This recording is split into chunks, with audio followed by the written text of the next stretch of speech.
সাল্লি আলা সাইয়্যিদিনা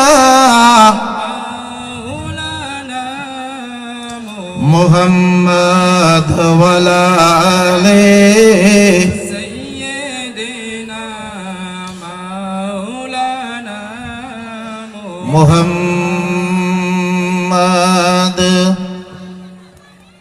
এখানে কথা বলার মতন একটাই ভাষা, পুরুষের চাইতে মহিলারাই বেশি।